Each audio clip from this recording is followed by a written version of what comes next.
Usually when I suggest note-taking to my students, I get straight-armed. Oh, no, no. Oh, that's way too much work. I don't want to do that.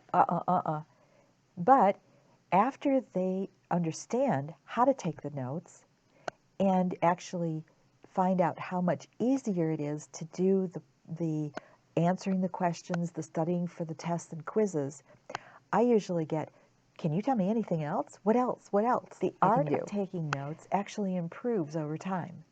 Your first trial at note taking may be kind of frustrating for you, but please stay with it.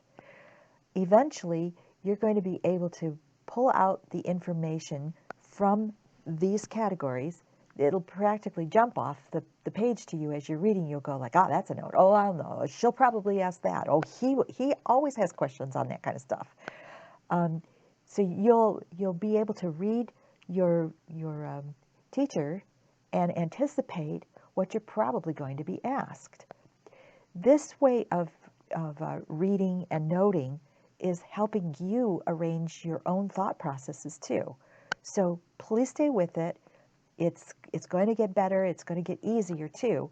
You'll probably have one or two chapters that are very uncomfortable for you, long involved, and then things will start to smooth out and you will be able to pick and choose which things are probably, yeah, they're notes, it's a fact, but I don't think I'm ever going to be asked that. If in fact you find it on your worksheets or it's on a quiz, then you know that you will need to go back and fix those notes. If it was on the quiz, it's most likely going to reappear on the test itself. And if you squeeze out of not getting it on the test, she didn't ask that one, it's probably going to end up on one of those really longer tests like the midterm or the final year's test.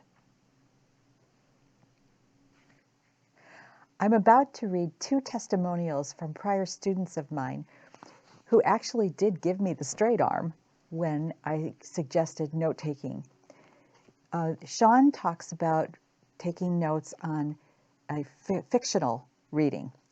In the past, while reading a book, I found myself thinking about everything else except the story. I could never stay focused for long enough to comprehend the main idea. Miss Six taught me not only how to take notes while reading, but also to ask myself questions about the story's elements, like plot or theme. As I read, I began to interpret the point of the story and to anticipate what might happen next. Learning to predict outcomes enhanced my curiosity, which made reading interactive and exciting.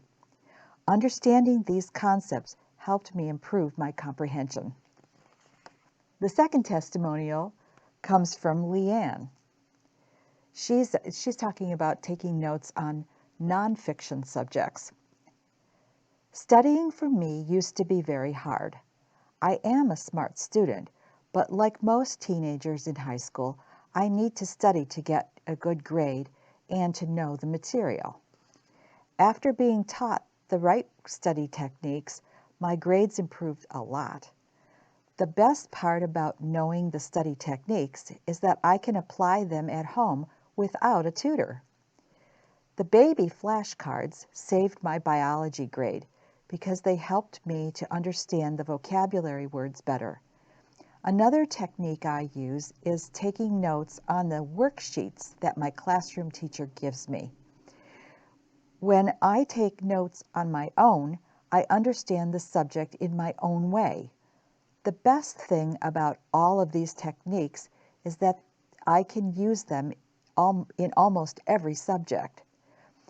They are unique and fit the way I learn best.